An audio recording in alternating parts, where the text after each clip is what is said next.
Hey guys, welcome back to my YouTube channel. And if you're new here, karibuni sana, and join in the community so that you can learn about mental health and how to take control of our mental health and well-being.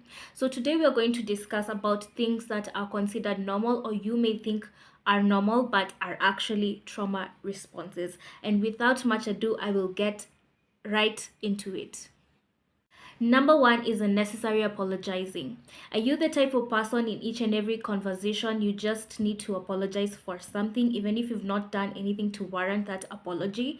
That is unnecessary apologizing. It's like you're constantly apologizing and you just can't seem to stop having the urge to say sorry for anything. Like, for example, you can be stepped on by another person who's walking, like a stranger, for example, and instead of letting them say sorry, you say sorry because you feel like you got in the way, but actually you're the one who should have been apologized to, but you just feel like you were the one at fault. So, like, for example, when we go back to the scenario, we can see that the person feels that they are inherently at fault. So this is what happens when you are a person who constantly apologizes. You feel like you are inherently wrong and there is something that is wrong with you, that you are at fault for anything that is happening around you. And what you do to control the situation is that you apologize to the people that are around you so that you can maintain and control other people's perception of you. And you also do this because you feel responsible for other people's emotions. And this usually happens when you grew up in an environment where your caregiver or parent or guardian, like a caregiver means the parent or a guardian. So when a caregiver was doing this behavior, if they had this behavior, you modeled that. Or if your caregiver was extremely critical, you interpret this as a kid that your thoughts and actions are potential irritants. It's like every single thing about you is an irritant. And so you take this to the other relationships and you feel like other people are scrutinizing you and you just can't seem to have control, and you need to have control by needing to constantly apologize.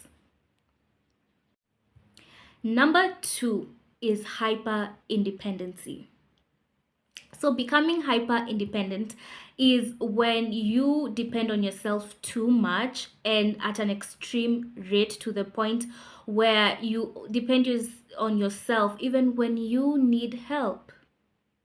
So are you the type of person who isolates when you're going through a hard time and then you will reappear magically into other people's lives when things are going well or when things seem to be okay? Then this is a trauma response where you depend on yourself, and this usually comes from, for example, if in the past you were betrayed or you were let down by someone who was so close to you, and so you feel like you have yourself only to depend on. You don't want to depend on other people.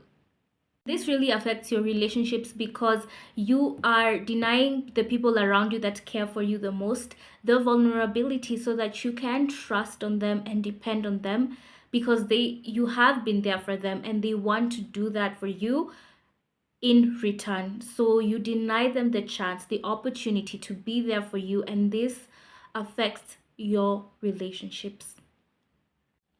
Another thing that is a trauma response is emotional monitoring. Are you the type of person who views silence as somebody being angry or mad at you, even if they've told you they are all right, but you just can't seem to shake off the feeling of you must have done something wrong, and so you constantly ask them if they're okay? This is what we call emotional monitoring. And this is a hyper vigilant coping mechanism where you are scanning people's emotions, you're scanning people's facial expressions and tones, and you are doing this in the anticipation of a threat. And so you do this in order to feel safe. You do this in order to feel control over your environment and in control over others. So this usually comes out and manifests as asking for reassurance constantly, even if you've been told that they are fine. And you know what? This can come out as annoying for the other person, that you're constantly asking for reassurance. And it may build resentment in your relationships. And this usually comes when you grew up in an environment where that was emotionally volatile. So, for example, if you had parents or caregivers that were emotionally reactive or volatile, so for you to cope with that kind of environment, you developed this habit so that what you can predict what is going to happen next. The fourth trauma response is people pleasing. And I am a person who has had this trauma response, and I know how bad it is. So stay with me and get to know what it is. So, people pleasing is a trauma response where you put other people's needs and feelings above your own. So it can look as saying yes when you want to say no, or when you offer help even when you feel depleted. So you do this so that you do not upset other people. It's like you feel like you are responsible for other people's emotions. You're responsible for people's happiness and whatever emotions that they're going through. So you do this in order to control people's perception of you and in order to control your environment.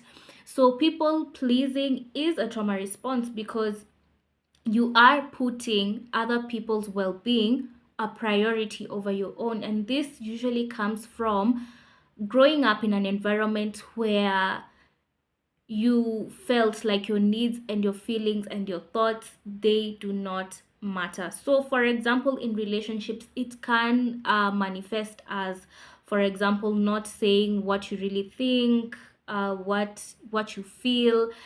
It's like you are constrained because you want to keep the peace. So for example, if your partner is an angry or defensive person, what you will do is that you will suppress your own emotions. You will suppress your own feelings, your own thoughts or opinions, so that to avoid conflict with them. So you do this in order to keep the peace, but really you are neglecting yourself. Last but not least is daydreaming too much, or what we call maladaptive daydreaming.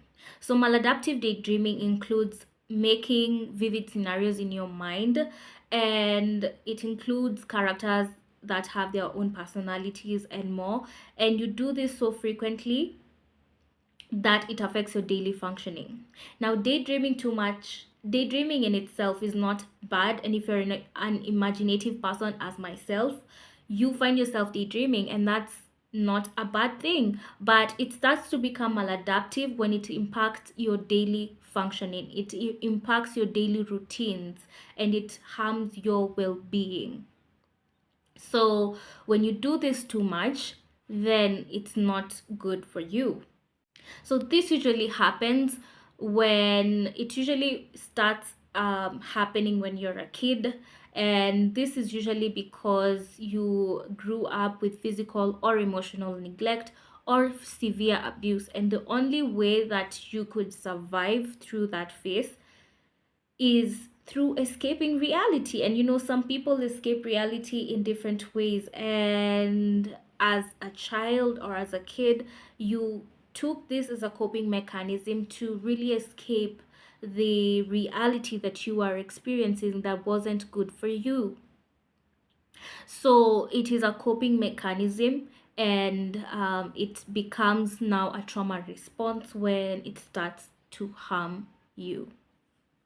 I hope you've learned something from this video, and I hope that you have deepened your understanding about yourself, and you can give yourself now the compassion that you needed even more. And also you can extend that unto others, and less judgment and more empathy unto others. That is why this channel is here, so that we can understand each other much better, and we can understand those around us much better. So if this resonated with you, so if you'd like to share your thoughts or experiences, feel free to drop in a comment.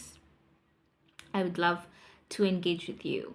So until next time, take care of yourselves and remember, less judgment and more empathy.